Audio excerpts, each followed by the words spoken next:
The media is not revealing the whole story about Madaya. They are purposely avoiding mentioning the fact that Madaya has been overrun by Al-Qaeda offshoots, Ahrar al-Sham and Jabhat al-Nusra. Jabhat al-Nusra is listed as a terrorist organization by the UN, and Ahrar al-Sham was founded by a member of Al-Qaeda. These same Al-Qaeda groups that have taken over Madaya are sieging two towns in the north of Syria, Kafraya and Fuwa, and have been starving them for years. This is a case of the mainstream media's selective humanity. They cry crocodile tears over Madaya, while deliberately ignoring Fuwa and Kafraya. This is because France and the US are backing Al-Qaeda in Syria and see it as their ticket to regime change. Instead of pressuring Al-Qaeda into leaving Madaya, or allowing the civilians to leave, instead of pressuring Al-Qaeda into breaking the siege on Kufraya and Fuwa, they are only advocating that the Syrian military should give up Madaya to Al-Qaeda, while Al-Qaeda holds their siege on the other two towns. It is no secret that the Syrian people are suffering through this war. But the media and the government's fox humanitarianism is drenched in agenda, and they must be exposed. Another thing that isn't being mentioned in the media is that the Al-Qaeda-linked rebels in Madaya are stealing the aid going into the city and selling it for a high price. The same thing is happening in Kafraya. The residents of Madaya expose this fact, but you won't hear their voices in the mainstream media. هاي الأغراض اللي عم تنعرض معروفة كلها بالإعانة جاية وبالعلب، يعني لما توزعت كانت بالعلب، وفي عم يزودوا الشغلات، عم يفضوا كلها يعني بخطية الأطفال اللي عم يصير هالشيء. كانت الأسعار بتوصلنا من المعونة لا حليب للأطفال لا رز مثل العالم، بيعطونا شي رمزي كتير من المعونات عم تستغلها المسلحين عنا، الله يخلصنا منهم. احنا هلا بمضايا 10/1/2016. ما بنسترجل نقول أكثر من هيك. أخذوا المعونة وزعوا النص وضبوا النص، وصاروا يبيعوا الكيلو ب70 وب80، والعالم هون ما في معها هالمبلغ تشتري.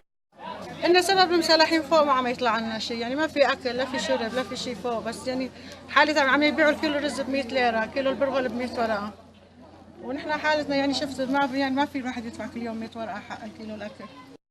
المعارضة عم يتاجروا بدم البشر، هن اللي عم يجيبوا الرز ويبيعوا ب80-90 ورقة جماعة المعارضة وجماعة السرسرية والحرمية، وأكثر من هيك ما في. 90,000 عم يبيعوا. باكيت الدخان عم يبيعوا 5000 ليرة. 5000. باكيت الدخان ب 5000 ليرة. الشوكولاتة ب 5000 ليرة.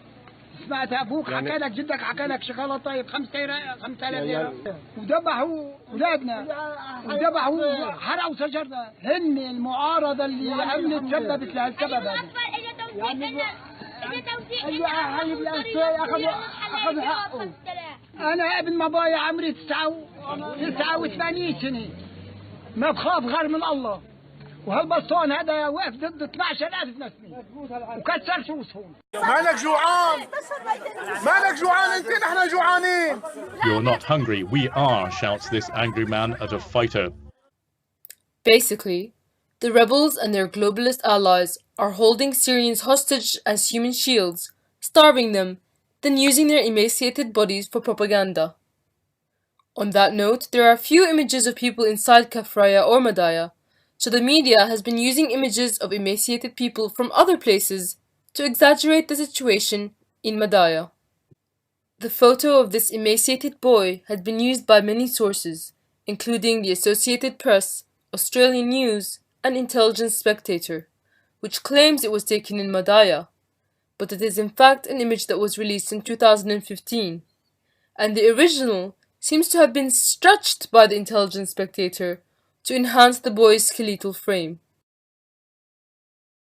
BBC's Jim Muir posted a video of this boy claiming he is starving in Madaya. The original video is in fact from Yarmouk camp in 2013, not Madaya. The image of this boy, posted by Vice News and Donatella Rovera, Amnesty International's senior crisis advisor, is not from Madaya as they claim, but was in fact first posted in 2013. This picture that Al Jazeera claimed to be from Madaya is not even from Syria. It's a random homeless man from 2009. This is the second time this little girl's picture was used for propaganda in the war, the rebel supporters having stole her photo from Facebook.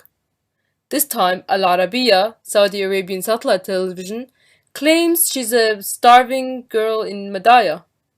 But she isn't from Madaya, nor is she from Syria at all. She's from Lebanon. بتعرف الساعة ماني بمضايا الصورة اللي نزلت على الفيسبوك هي غلط. Other random photos that are claimed to be from Madaya continue to emerge to make the crisis appear larger than it is. The United Nations has reported only one case of death due to starvation in Madaya by a 53-year-old man. But Doctors Without Borders, which does not have any personnel on the ground in Madaya, are relying on Al-Qaeda's figures. The media claims that 40,000 people are starving in Madaya, but according to a census linked from Wikipedia, Madaya only has 9,000 residents. This is what Madaya's population actually looks like.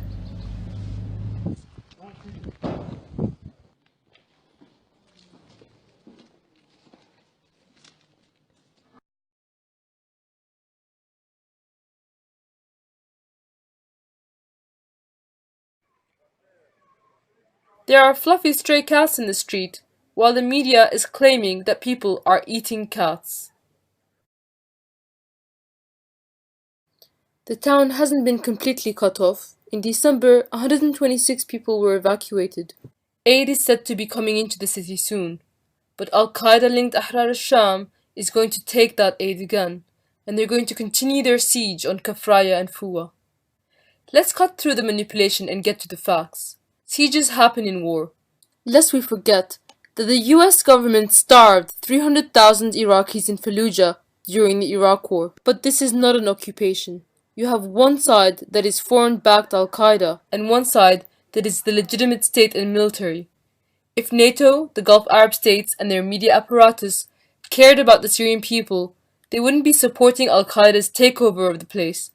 Nor would they be sanctioning all of Syria, which is basically a siege on the whole nation.